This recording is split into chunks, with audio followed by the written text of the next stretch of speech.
always make sure that we're involved. So does the Speaker. On matters that pertain to his office, he will approach the municipal manager, he will approach the executive mayor, and the chief whip as well. So we make sure that in everything that we do in the municipality, there is consensus at our level before it goes to council meeting. And we also tend to rise above petty things, because at times you find gossips that you look, the executive mayor doesn't want you. And the executive mayor will get the same, hey, the doesn't want you. And at times people will go to the speaker and say, hey, we're not speaker, we are just a boy of the you know.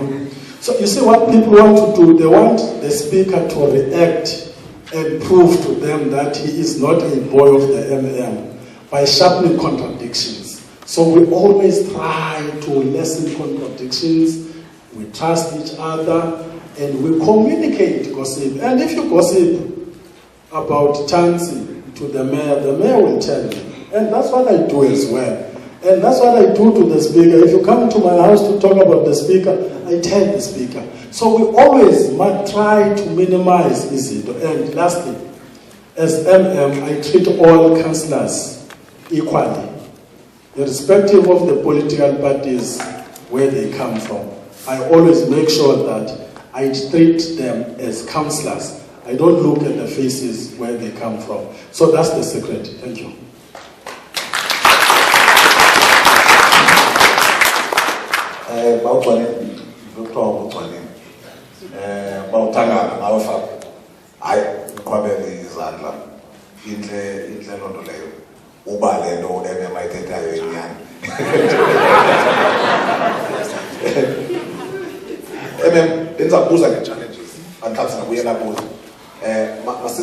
Jobs. Umeya uthethe nge-jobs or job opportunities that were created in this financial year ephelayo. 250 through the Mnquma War on Waste project, 20 for the Adopted River program, 64 maintaining stormwater damages, stormwater drainage, 22 for young people collecting waste, 52 through a project working for the Coast program. Is that making a dent with joblessness? You know, only that's about maybe just under 400 or 500 jobs. Is that making a dent, a serious dent? And two, why is there job opportunities? In only job opportunity. May I use the phrase job opportunity? Don't let.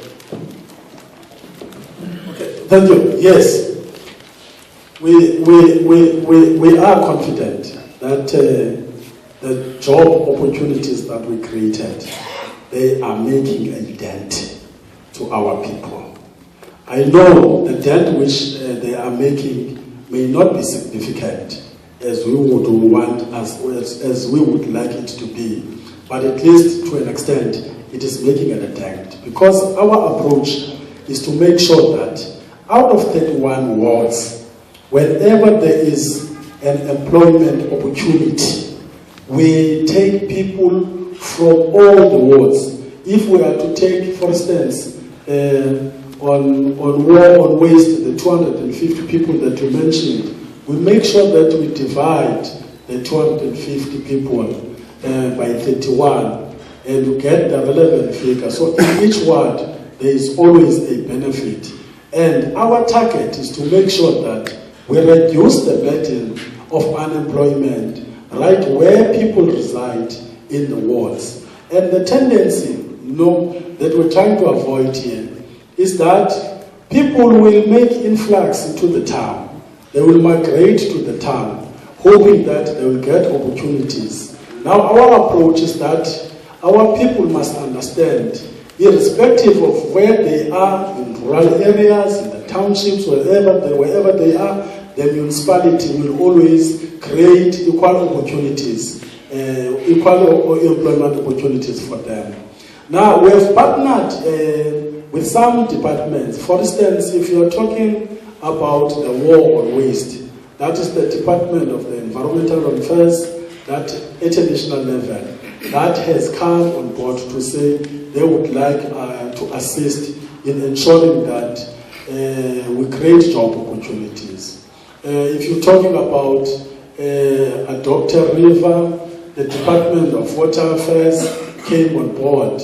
If you are talking about the working for the coast, again, the Department of Environmental Affairs is playing a critical role here. So we are happy because we are saying with the resources that we have as the municipality, we may not have the muscle to employ everybody, but with the support of the national government and the provincial government, we will be able to assist. Remember, in 2007, Cabinet resolved that both provincial and the national spheres of government, they must adopt a hands-on approach in terms of giving support to the municipalities. So it is that hands-on support that is helping us to create these employment opportunities. Perhaps we need to reflect a bit on the question of employment opportunities versus the decent jobs. As the municipality, we are, of course, in fact, not only as the municipality, but as government generally, our duty is to make sure that we facilitate the robust environment for business to flourish, so that the business can create decent jobs. Now, as government, we can't employ everybody, but what as government we can do is to make sure that we create employment opportunities just to alleviate poverty, just to make sure that people at least they do afford meals on their table. It's a process. We are going there. We are striving to create decent jobs. I mean, if you talk about the economic summit that we've just talked about, that economic summit will result, of course, in the investment in the area.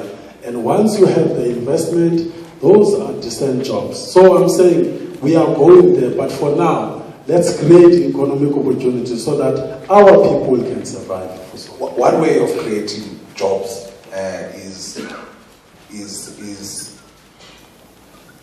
you supporting small businesses, because you almost assured that each job that will be created by these small businesses, they will go to locals.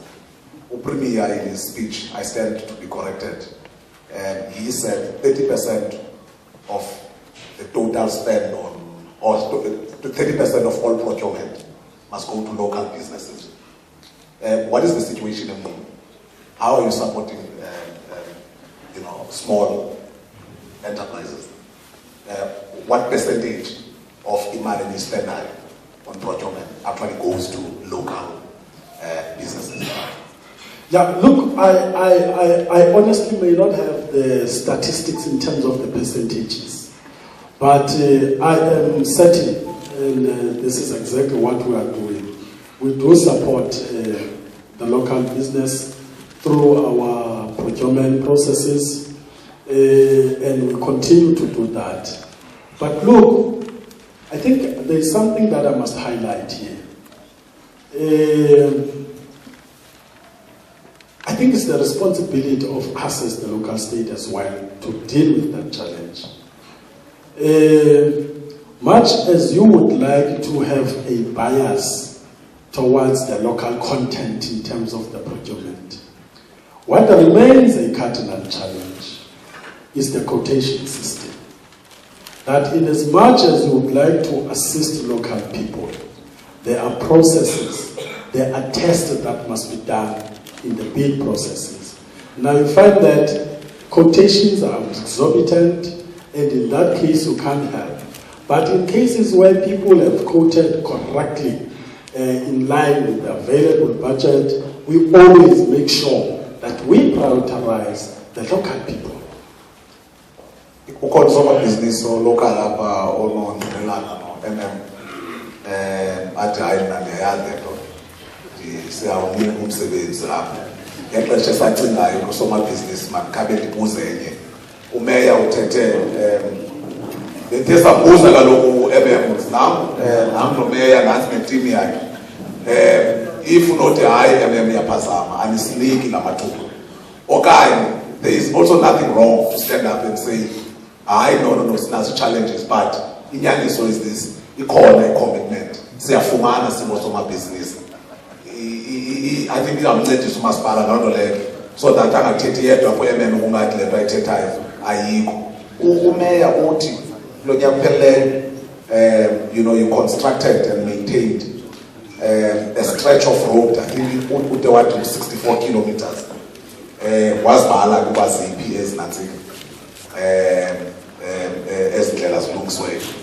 Why is it so important? Actually, I'm reminded of a story that was in the Dispatch a few weeks ago about the potholes in Sentali. It was this or not taking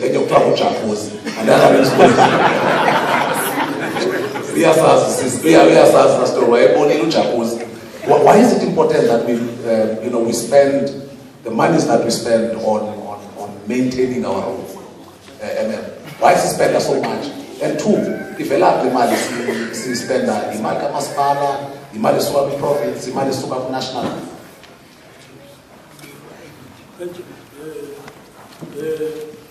Okay, thank you. Indeed, it is very important. It is very important for the municipality to make sure that the road infrastructure is up to scratch. Why? If you talk economic growth, the road network, trafficable road network is critical. You have people, small business entrepreneurs who reside in rural areas making business there. Now, if you do not maintain the roads, you are risking a situation where those people will use their profit margins to maintain their vehicles than to grow their businesses. So it is important that one, for growth of businesses, roads must be in good place. Number two, I am not aware of any investor that can come to any state or municipality or province if the road condition is not up to scratch. Remember, we are saying here in Mnquma, we are rich in heritage and tourism, but we will not be able to reach those destinations, those tourism points, if we do not have the proper road infrastructure. Now, if we want to make sure that we liberate and grow tourism in this area, there must be a proper road infrastructure. If people must go to the coast, the roads must be trafficable. If people want to go to Tiosoka, Grave, the roads must be good. So it's important in a nutshell to make sure that we maintain the roads for one objective, to grow the economy. And the funding envelopes. So far, with the revenue that we are creating as the municipality, that revenue is not sufficient enough to assist in the creation or in the maintenance of the road network.